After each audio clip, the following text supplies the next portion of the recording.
Ever have your brain freeze up? I mean, like, totally freeze up. Like, you don't expect to see something, and then you do.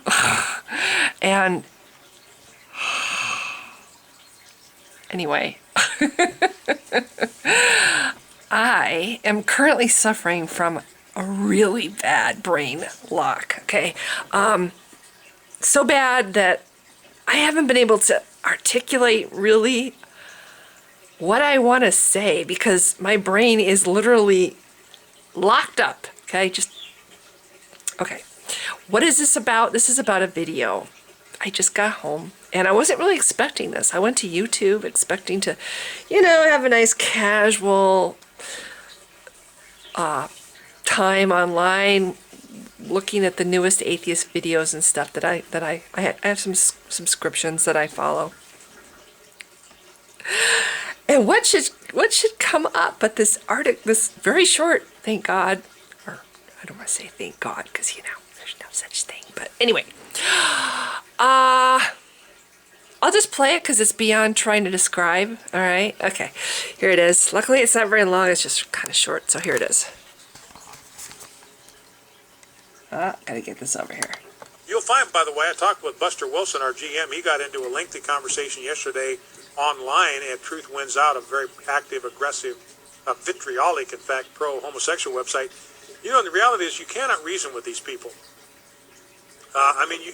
You can try, and we should. I think we ought to be armed with the facts.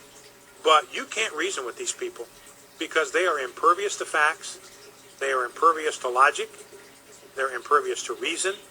They are impervious to history. They are impervious to the truth.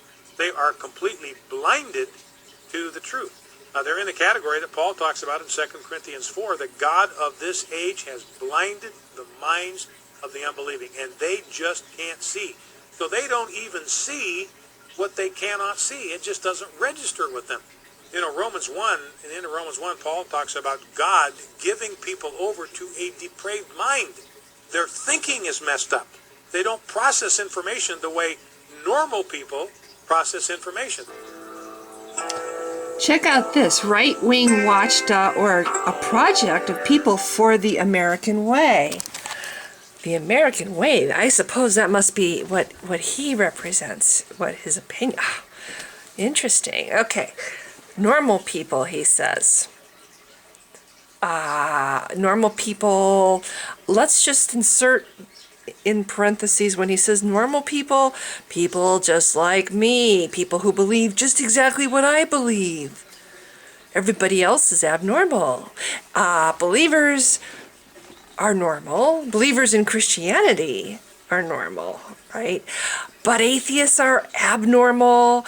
Oh, and we've been blinded, and we have depraved minds. God himself, it sounds like, has given us these depraved minds and has blinded us.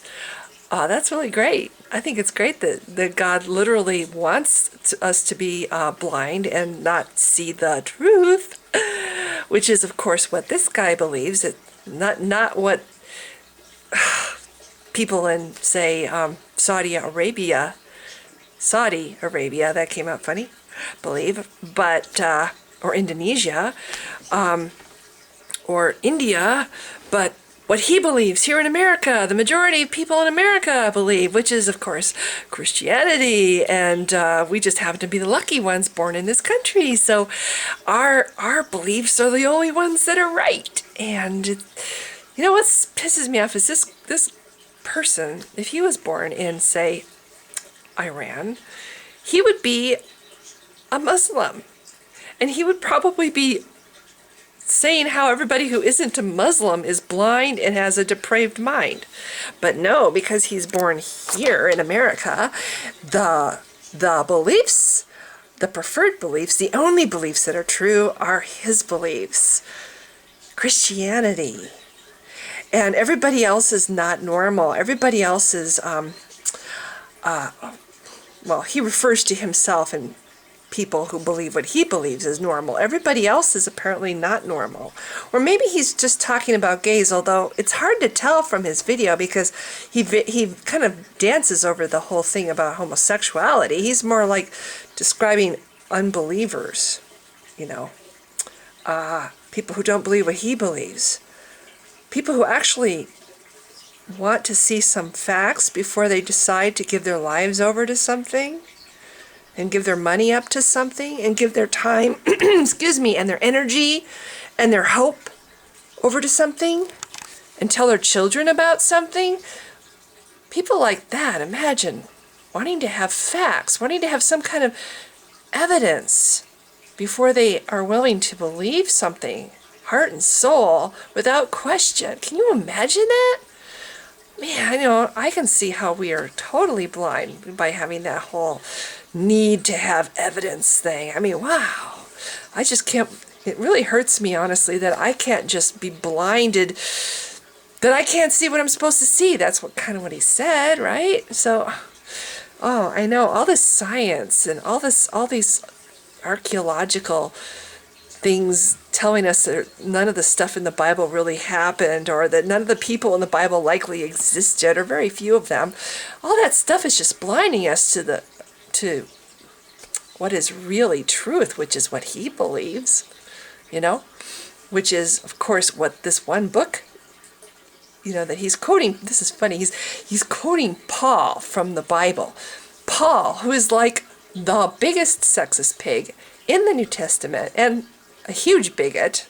Yeah, let's quote Paul. Let's bring out Paul and say, because Paul says this, it's okay to hate people. It's okay to tell people that they can't get married. It's okay to tell people that they're less and that they're an abomination and that God hates them.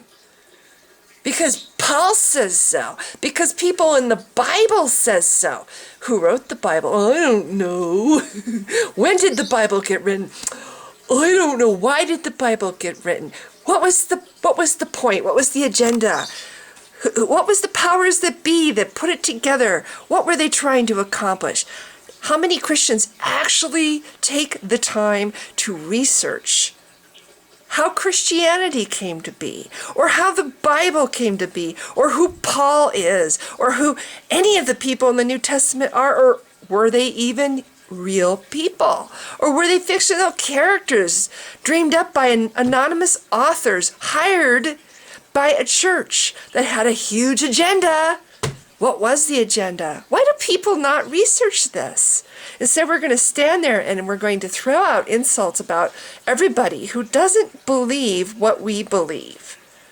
You know? And then we're going to say that the thing at the end, the American way, we're promoting the American way, or whatever it says. Yes, the American way is to hate people and to have no tolerance for anybody else except for Christians. And I'm assuming straight Christians, because there's a hell of a lot of homosexual Christians and religious people out there. But I'm assuming that they fall into the depraved category, no matter how religious they are. Anyway, this guy totally pisses me off. This is one more example of why I am not a Christian anymore. Why I'm so glad I'm not a Christian anymore. It's like, why would anybody want to worship a God that propagates or inspires or commands this kind of intolerance and hate? I mean, if you read the Old Testament, like not what the church tells you it means, but what your brain tells you, this is not a God that is a loving God. This religion does not, okay, huge difference between normal Christianity and this guy's Christianity, or or what you read in the Old Testament. There's lots of different versions. There's like over 1,000 different versions of Christianity. Okay, this guy's version of it is really disgusting. And what the Old Testament has in it, and what it says about God, and how it describes God as, I'm sorry, a monster, is disgusting. It was when I read the Old Testament cover to cover that I see, well, that and other things, but that was a huge contributor to why I'm not a Christian anymore. But then this attitude, ugh, I know lots of people who are Christians who are not like this guy. I know lots of people who are loving, incredibly tolerant people who are Christians. And you know what? I don't believe it's the religion. I don't believe it's Christianity. I don't believe it's the belief in whatever chosen mythical or supernatural being that they've come up with that makes them loving, good people.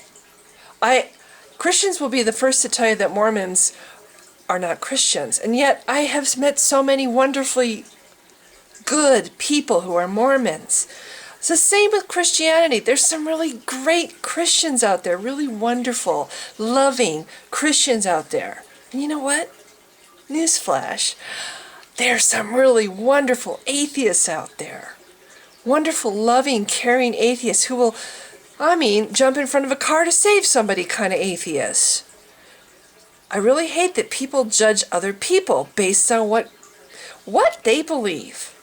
You know, what you believe has a lot to do with where you were born, what country you were born in, what the majority believe in, what your parents believe in. Anyway, the rant is coming down. I'm starting to get my heartbeats coming back under control. Oh my gosh, I just hate people like this man. This man is disgusting, and he does not make me want to believe in his God. He should be, I'm sorry, but it's all messed up. It's like, if this God is the way he's describing God, then his God is Satan. Deliberately blinding people so they can't see the truth. That's something that I would imagine Satan would do, but no, it's God who's doing it. That makes, in my opinion, God on the same playing field as Satan. And that's something else that I've always wondered when it comes to Christianity. If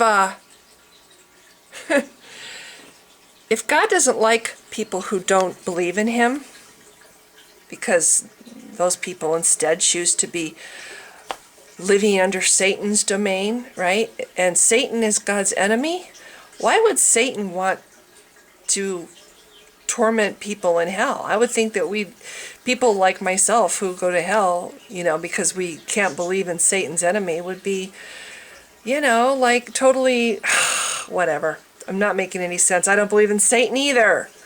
I think supernatural crap doesn't exist. And until people show me proof, I'm not going to put my life into it. I'm not going to put my beliefs into it. I'm not going to let it make me hate people for reasons that make no sense to me. And I'm sorry that our country is now wanting to use hate as it's representing the American way. It doesn't represent my way.